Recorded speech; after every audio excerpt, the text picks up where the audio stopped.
ఓం శ్రీ గణేశాయ నమః. శ్రీమాత్రే నమః. శివాయ గురవే నమః.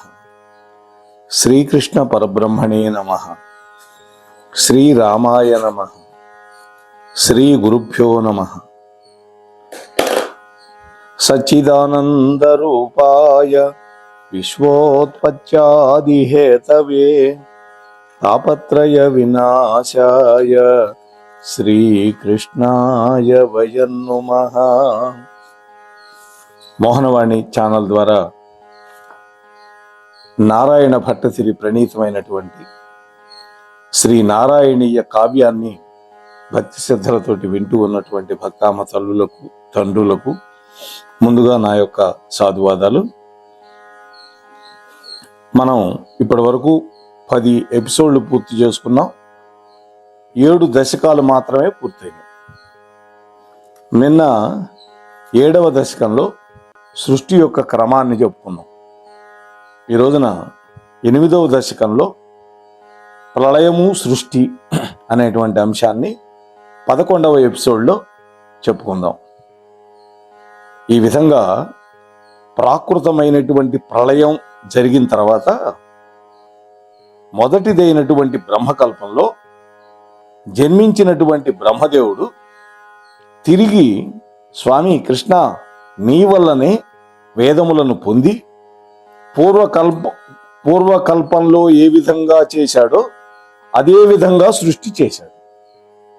అంటే ప్రతి కల్పంలో కూడా బ్రహ్మదేవుడు విష్ణుమూర్తి యొక్క నాభి కమలంలో నుంచి ఉద్భవిస్తాడు.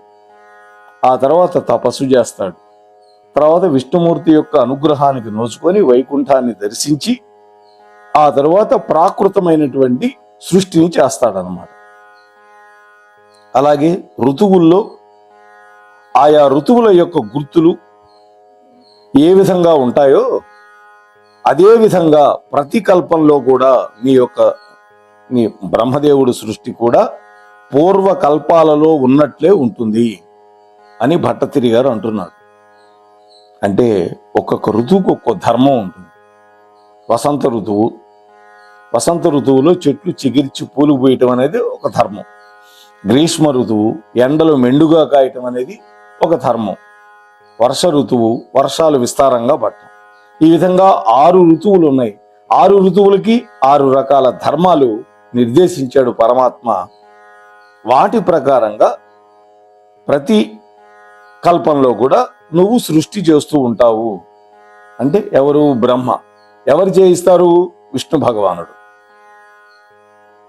అతడటు మున్ జగత్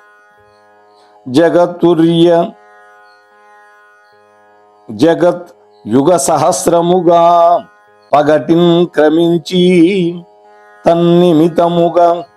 తన్మితముగా రేలును గడపి నిదురబోజని ఆత్మ సృష్టితో జతగలయించే నీయడన శాస్త్ర విధుల్ మరి దానినే నిరాహతి సనిమిత్తమైన ప్రళయం మనిరి అయ్యది రాత్రి బ్రహ్మకున్. ఓ కృష్ణ, ఈ బ్రహ్మదేవుడు నీ యొక్క అనుజ్ఞ మేరకి నీ యొక్క అనుగ్రహం మేరకి 4 యుగ సహస్రాలు అంటే 1000 మహాయుగాలు. ఒక మహాయుగం అంటే 43,20,000 ఏళ్ళని మనం చెప్పుకున్నాం. అంటే 4 యుగాలు కలిపితే దానిని మహాయుగం అంటాం. అటువంటి 1000 మహాయుగాలు పరిమితములైనటువంటి పగళ్ళు అంటే కల్పాలని, అదే పరిమితములైనటువంటి రాత్రులను కూడా అనేక సార్లు గడుపుతాడు బ్రహ్మ. అంటే బ్రహ్మదేవుడికి ఒక పగలు గడవాలంటే 1000 మహాయుగాలు గడవాలి. అంటే 1000 × 43,20,000 ఏళ్ళు. ఆ కాలంలో 14 మంది మలువులు వెళ్ళిపోతారు. ప్రతి మన్వంతరంలో ఒక ఇంద్రుడు ఉంటాడు. ఇప్పుడు రాబోయే సావర్ణ్య మన్వంతరంలో బలిచక్రవర్తి ఇంద్రుడు అవుతాడు. భాగవతం చెబుతోంది. కాబట్టి ఆ తరువాత తాను సృష్టించినటువంటి సమస్త చరాచర సృష్టితో పాటు ఓ నారాయణ కృష్ణ నీలోనే లీనమై నిద్రపోతాడు. అంటే 1000 మహాయుగాలు బ్రహ్మకి పగలు, ఆ పగటి సమయంలో 14 మంది మనువులు వెళ్ళిపోతారు. ఎప్పుడైతే బ్రహ్మదేవుడికి రాత్రి సమయం అవుతుందో అప్పుడు ఈ సమస్త జీవులు బ్రహ్మతో కలిసి అందరూ కూడా నిద్రపోతారు. ఇది అంటే పరమాత్మలో లీనమై నిద్రపోతారు. ఆ తర్వాత మళ్ళీ తెల్లవారినప్పుడు విష్ణుమూర్తి యొక్క నాభి కమలంలో నుంచి బ్రహ్మదేవుడు ఉద్భవిస్తాడని. అదే బ్రహ్మదేవుడికి రాత్రి, దానినే నైమిత్తిక ప్రళయమని అంటారు. అంటే ఒక నిమిత్తం వల్ల వచ్చే ప్రళయం. ఏమిటి ఇక్కడ నిమిత్తం? రాత్రి అనేది. బ్రహ్మదేవుడి యొక్క పగటి ప్రమాణం ఎంత ఉంటుందో రాత్రి ప్రమాణం కూడా అంతే ఉంటుంది. అంటే 1000 సహస్ర యుగాల పాటు బ్రహ్మదేవుడు నిద్రపోతాడు. ఎక్కడ? పరమాత్మలో లీనమై. బ్రహ్మదేవుడు ఒక్కడే కాదు, బ్రహ్మదేవుడి చేత సృష్టింపబడిన సమస్త ప్రాణికోటి కూడా నిద్రపోతుంది. ఈ బ్రహ్మదేవుడు మనం చేసేటటువంటి స్నానము, సంధ్యావందనము మొదలైనటువంటి నిత్య కృత్యాల్లాగా ప్రతిరోజు కూడా సృష్టి యొక్క కార్యాన్ని నీ అనుగ్రహంతో నిర్వహిస్తాడు. అంటే మనం ఏ విధంగా ప్రతినిత్యము లేచి స్నానం చేసి సంధ్యావందనము, పూజాది కార్యక్రమాలు, నిత్య కృత్యాలు చేస్తామో అట్లాగే ప్రతిరోజు కూడా పగటి కాలంలో సృష్టి కార్యాన్ని కృష్ణ నీ అనుగ్రహంతో ఈ బ్రహ్మ నిర్వహిస్తాడు. పూర్వకల్పాలని లో పుట్టినటువంటి బహుకల్ప ఆయుష్కుడైనటువంటి మార్కండేయుడు మొదలైన వాళ్ళకి అది నిద్రపోయి లేచినట్లుగా ఉంటుంది. అంటే వాళ్ళకు కూడా నిద్ర వస్తుంది. బ్రహ్మదేవుడి యొక్క రాత్రిపూట ఆ 1000 మహాయుగాలు వాళ్ళు కూడా నిద్రపోతారు. మహాయువు కలిగిన వాళ్ళ పరిస్థితి. వాళ్ళు ఎప్పుడైతే మళ్ళీ తెల్లవారుతుందో, బ్రహ్మదేవుడికి పగటి కాలం మొదలవుతుందో వాళ్ళు నిద్ర లేచినట్టుగా అవుతుంది. అయితే వాళ్ళ విషయంలో మాత్రం అది సృష్టి అనిపించుకోదు. ఇది ఇక్కడ కొంచెం మనం వ్యాఖ్యానించుకోవాలి.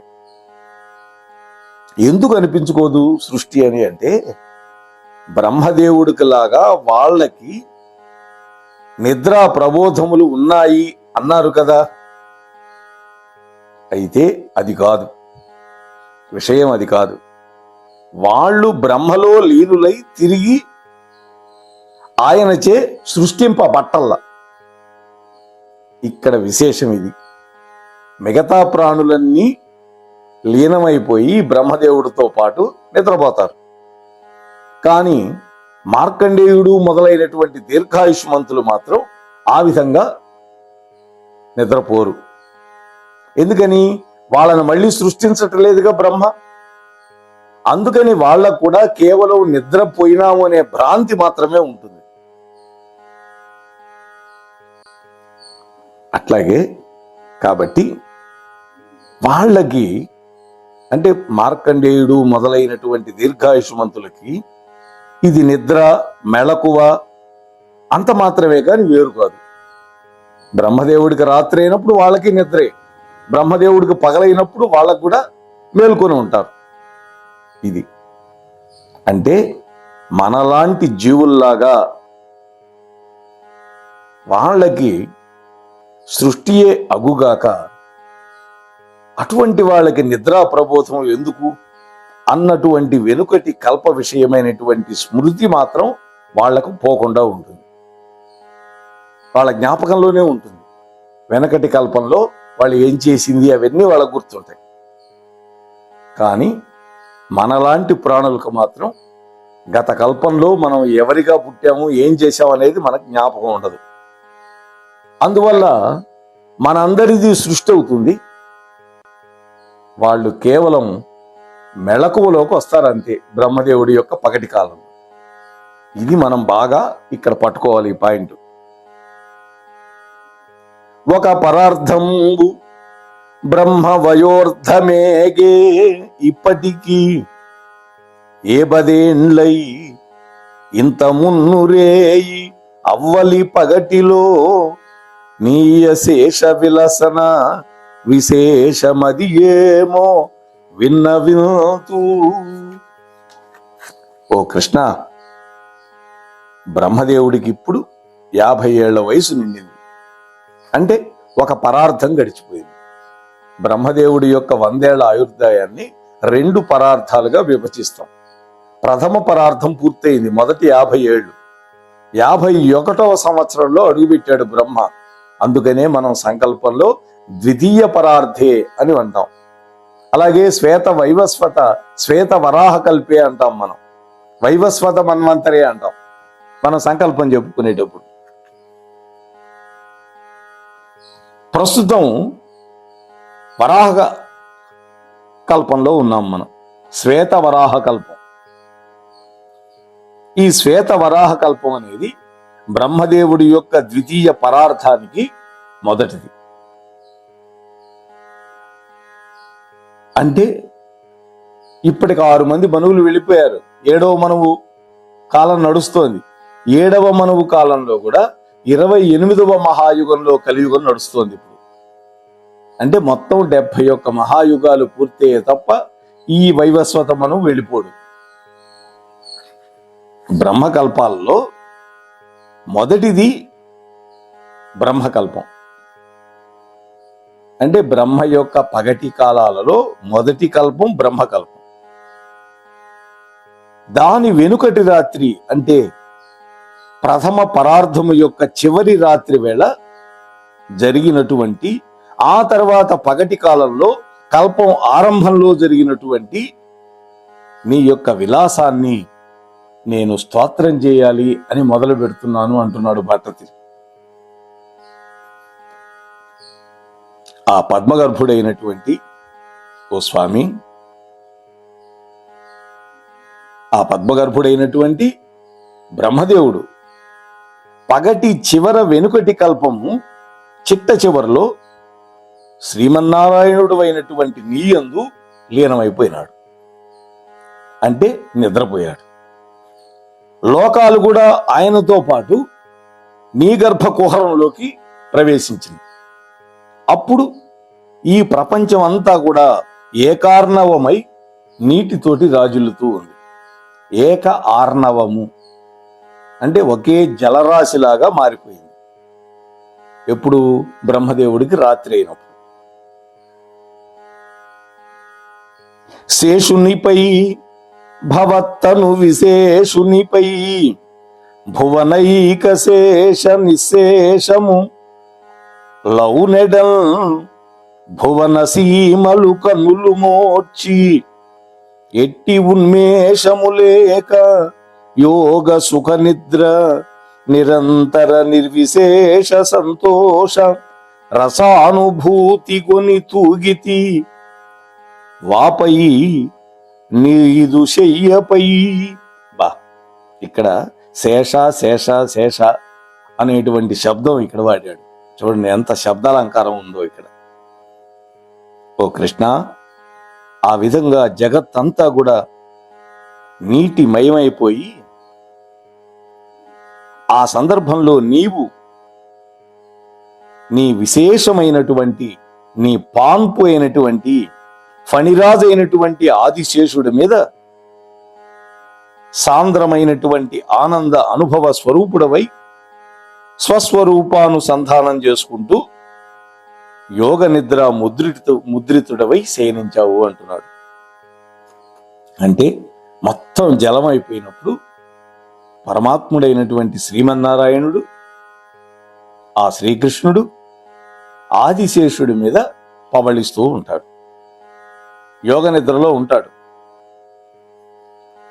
అఖిల జీవులకి విశ్రాంతి స్థానమైనటువంటి నీవు స్వామి, ప్రళయానికి ముందు ఈ ప్రళయము చివర నీవు నన్ను లేపమని కాలము అనేటువంటి శక్తికి ఆజ్ఞ ఇచ్చి మూల ప్రకృతి, మహత్తత్వము, అహంకారము మొదలైనటువంటి శక్తి సమూహాలతోటి యోగ నిద్రలోకి వెళ్ళిపోయావు. చెప్తున్నాడు పరమాత్మకి మాటలు భట్టతిరి గారు. అఖిల జీవులకి విశ్రాంతి స్థానం ఎవరంటే పరమాత్మ. అందుకని ఆయనకి వాసుదేవుడు అని. వాసుదేవుడు అంటే సమస్త జీవులు తనలో వసింపజేసుకుంటాడు, తాను సమస్త జీవులలో వసించి ఉంటాడు. అందుకని ఈ ప్రళయకాలంలో ఏం చేస్తాట, ఈ ప్రళయము యొక్క చిట్ట చివర నన్ను నిద్రలేపు అని కాలశక్తికి ఆజ్ఞ ఇచ్చి మూల ప్రకృతి, మహత్తత్వము, అహంకారము మొదలైనటువంటి శక్తి సమూహాలతోటి కలిసి నువ్వు సుఖ నిద్రపోయావు. అంటే నీ మాయాశక్తిని ఆజ్ఞాపించావు, తెల్లవారగానే నన్ను లేపు అని. ఇక్కడ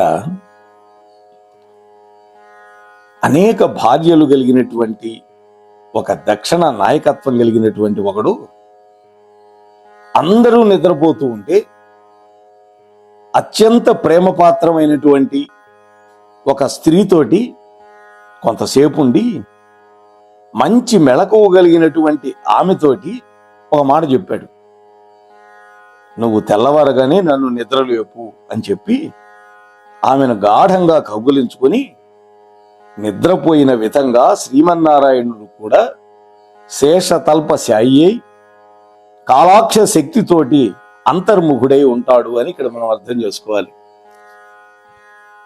ఆ విధంగా అంతర్ముఖుడుగా పరమాత్మ ఉంటాడు. అటు సనియన్ చతుర్యుగ సహస్రములు అద్వయుడవీవు నిద్రవోదటుకున మెళకువంది నేను తానటులే పెను కాలశక్తి అంతట జలగర్భశాయి కని దాగిన లోకము నీదులో గిటనవి సూక్ష్మతన్ నిలనిగిడ్చితివి ఆయడ నీదు నీ క్షణం. ఓ కృష్ణ, రెండవది అనేది లేకుండా, అంటే అద్వితీయం, నీవు ఈ విధంగా 4 యుగ సహస్రాలు నిద్రపోయావు. 4 యుగ సహస్రాలు, 4 యుగాలు కలిపితే మహాయుగం అని చెప్పుకున్నాం. అటువంటి మహాయుగాలు 1000 యుగాలు నిద్రపోయావు. అప్పుడు బ్రహ్మదేవుడికి రాత్రి అని చెప్పుకున్నాగా. ఆ తరువాత కాలశక్తి ముందు మేల్కొన్నది. కాలశక్తి జాగృతం పొంది, ఓ విశ్వనాథ, నీవు కూడా మేల్కాంచి మళ్ళీ నీ నాభికమలలో నుంచి బ్రహ్మను పుట్టించి ఈ సమస్త సృష్టిని మళ్ళీ వెలయింపజేయాలి అనే విషయాన్ని జ్ఞాపకం చేయటం కోసం ఆ కాలశక్తి నిన్ను నిద్రలేపింది. అప్పుడు నువ్వు నిద్రలేచావు. ఈ విధంగా నిద్ర లేపింది అనడం అనేది కేవలము పురాణ ప్రసిద్ధమని తెలియజేయటం కోసం మాత్రమే అంటున్నారు. వాస్తవానికి నీకు నిద్ర లేదు. మనలాంటి తామసిక నిద్ర పరమాత్మకు ఉండదు. కేవలము యోగ నిద్ర మాత్రమే ఉంటుంది. ఆ తర్వాత ఏం జరిగిందో ఈ పద్యంలో చెబుతున్నాడు. అంతట నీదు నాభి వివరాంతరమందుదయించే సత్వ సంక్రాంత ముదంచితమ్మగు నొక తామర మొగ్గ చక్కనై స్వాంతరలీన సకలార్థ సమగ్ర సమష్టి సృష్టి అంతంత జలములం దెగసి అచ్చపు కాంతి హరించే చీకటిన్.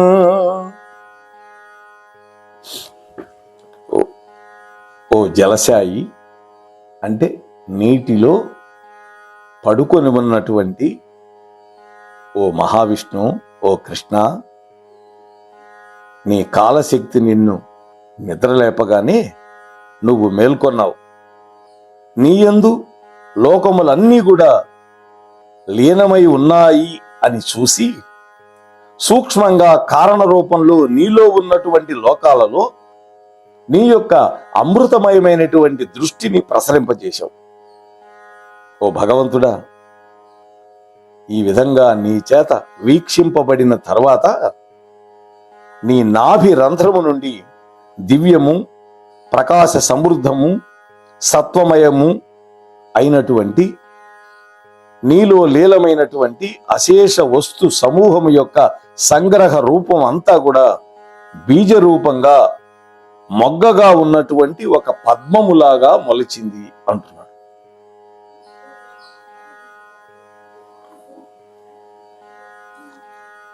ఈ తామర మొగ్గ నీ శరీరం నుండి నీటి యందు మొలిచి వెలికి వెడవది. అంతేకాకుండా ఎల్ల ఎడల తన యొక్క కాంతుల చేత ప్రకాశింపజేస్తూ ఆ చీకట్లన్నీ కూడా హరించేసింది. చీకటి మొత్తం పోయింది. రేకులు విరుచుకున్నాయి, విప్పుకున్నాయి.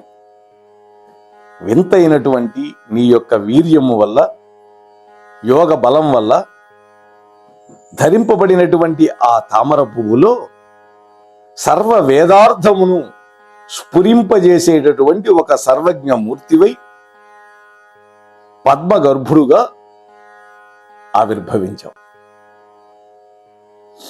పద్మగర్భుడు, కమలనాభుడు అనేటువంటి పేర్లు స్వామికి ఉన్నాయి.